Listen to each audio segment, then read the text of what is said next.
ముబారక్ నగర్ పెద్దమ్మ తల్లి టెంపుల్ పరిసరాలలో చూసుకున్నట్లయితే మరి ఇప్పుడు వర్షం వచ్చినా ఈ విధంగా ఉంది. వర్షం రాకపోయినా కూడా ఏదైతే తారక్ నగర్ నుంచి డ్రైనేజ్ సిస్టమ్ కరెక్ట్ లేకపోవడంతో ఆ డ్రైనేజ్ సిస్టమ్ కూడా ఏదైనా ఫుల్ఫిల్ పూర్తిగా చేస్తారు. కాకపోతే ఇక్కడ సగం వరకు ఇక్కడ డ్రైనేజ్ కట్టి సగం నుంచి వేరే ఫ్లాట్లకు ఇడిసేయబెట్టడం వల్ల ఏదైతే తారక్ నగర్ నుంచి ఇక్కడ గంగాస్థానం లక్ష్మీప్రియ నగర్ నుంచి వేస్టేజ్ వాటరు వాడకం నీరు అనేది ఇక్కడికి రావడం వల్ల ఇక్కడ జరాలు కానీ అనేక ఇబ్బందులు అవుతున్నాయి. అదేవిధంగా ఇప్పుడు ఆల్రెడీ కూడా ఇవాళ మనం చూసినట్లయితే ఈ వర్షం నీళ్ళ లేకపోతే మురికి నీళ్ళ అనేది కూడా మనకు తెలియకుండా ఉన్నది. ఏదైతే ఇక్కడ ట్రాన్స్ఫర్ దగ్గర కూడా ఇప్పుడు ఇవాళ వర్షం లేకపోయినా ఇంతగానం వాటర్ అక్కడ నుంచి ఫ్లో వస్తున్నాయి తారక్ నగర్ నుంచి. దీనిపైన మేము గతంలో అనేక సందర్భంలో కలెక్టర్ గారికి కానీ కమిషనర్ గారికి కానీ తెలియజేయడం జరిగింది.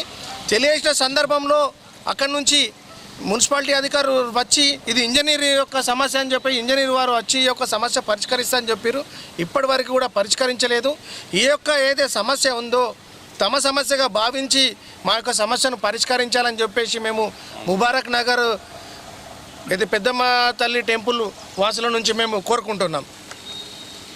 ఈ వాటర్ ఏదైతే ఉందో ఆ తారక రామనగర్ నుంచి వెనుక సైడ్ నుంచి వచ్చే వాటరు యాక్చువల్గా అది అక్కడ వాగు సైడు లిఫ్ట్ అటు రోడ్ నుంచి అటు సైడు పైపులు వేసి అక్కడికి పంపించేస్తామని మాకు మున్సిపల్ అధికారులు మున్సిపల్ ఆఫీసర్స్ వాళ్ళు చెప్తున్నారు. కానీ ఇదే సమస్య గత కొన్ని రోజుల నుంచి మేము మున్సిపాలిటీ ఆఫీస్ చుట్టూ కానీ కలెక్టర్ గారి దగ్గర కానీ చాలాసార్లు వెళ్ళాము. అయితే వాళ్ళు పరిష్కరిస్తాం అంటారు కానీ అది ఇంకా పరిష్కారం కాలేదు. పర్మనెంట్ దీనికి పరిష్కారం అనేది ఆ తారక రామనగర్ ఏదైతే వాళ్ళ నీళ్ళు ఏదైతే ఉందో వేస్టేజ్ వాటరు బాత్రూమ్ నీళ్ళు కానీ గటర్ నీళ్ళు కానీ వాళ్ళకి గటర్ లేదు ఏం లేదు. వాళ్ళు ఊరికే ఇట్లా కిందికి వదిలేసి ఇడిసబెట్టేసారు. ఆ నీళ్ళు ఇటు ప్లాట్లకు మొత్తం కలే పాడుకుంటూ వస్తున్నాయి. రోడ్ల మీద ప్లాట్లల్లో ఇండ్లకు గోడలు ఆనుకొని మోకాలు మంటి నీళ్ళు అవ్వడము, దాంతో పాములు అది ఇది రావడము మాకు బాగా ఇబ్బందిగా ఉంది. ఇది చాలా పెద్ద సమస్యగా ఉంది. మున్సిపాలిటీ అధికారులు కూడా ఇది ఇంజనీర్ లెవెల్లో పని చేస్తేనే అవుతుంది, అవసరమైతే కమిషనర్ కూడా రావడుతుంది అని చెప్పేసి పోతుర్రు. వాళ్ళు వస్తురు అని కానీ వాళ్ళు పై ఆఫీసర్లు రావాల్సింది అది ఇది అని మాట్లాడుతారు. ఈ పై ఆఫీసర్లు ఎవరో దీనికి సంబంధించిన అధికారులు మున్సిపల్ అధికారి కానీ మున్సిపల్ ఆఫీసర్ కానీ కమిషనర్ కానీ వీలైనంత తొందరగా ఈ సమస్యను పరిష్కరించి ఈ కాలనీ వాసులకు ఈ పెద్దమ్మ గుడి దగ్గరికి వచ్చే వారికి ఇబ్బందులు లేకుండా ఈ సమస్యను పరిష్కరిస్తారని మేము అనుకుంటున్నాం.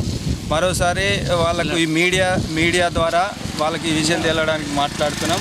ఈ సమస్యను పరిష్కరించి మా యొక్క ఇబ్బందులు తొలగించాలని నా యొక్క రిక్వెస్ట్.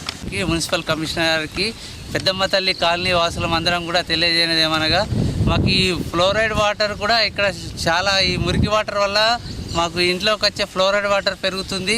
దానివల్ల అనేక రోగాలకు గురవుతున్నాం. ముఖ్యంగా ఈ వాటర్ అనేది మురికి వాటర్ నిల్వ ఉండడం వల్ల దోమల బాధ ఎక్కువ అవుతుంది.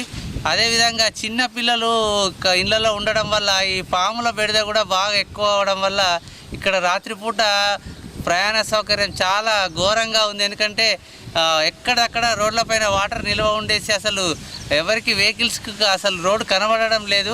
కాబట్టి దయచేసి మున్సిపల్ కమిషనర్ గారికి మా కాలనీ తరపున అందరూ కూడా మా విన్నపం ఏంటంటే ఎంత తొందరగా వీలైతే అంత తొందరగా శాశ్వత ప్రాతిపదికన డ్రైనేజీ నిర్మాణం చేపట్టి మాకు తారక రామనగర్ నుంచి వచ్చేటువంటి ముఖ్యమైన డ్రైనేజీ వాటర్ ఈ కాలనీకి రాకుండా ప్రత్యేకమైన ఏదైనా ఏర్పాటు ఆ కాలనీ వాసులకు చేసి మాకు ఆ వాటర్ రాకుండా కాపాడి మమ్మల్ని ఇవన్నీ బాధల నుంచి ముఖ్యంగా ఫ్లోరైడ్ వాటరు, తర్వాత దోమల బెడద, తర్వాత ఈ పాముల బెడద ఇవన్నిటికి కారణం ఏంటంటే తారక రామనగర్ నుంచి వచ్చేటువంటి డ్రైనేజ్ వాటర్ మాకు కాలువలు లేనందువల్ల ఇక్కడికి రావడం జరుగుతుంది. కాబట్టి ఈ సమస్యను తొందరగా పరిష్కరించి మమ్మల్ని అందరినీ కూడా ఈ బాధల నుంచి విముక్తి కల్పించాలని కోరుకుంటున్నాం.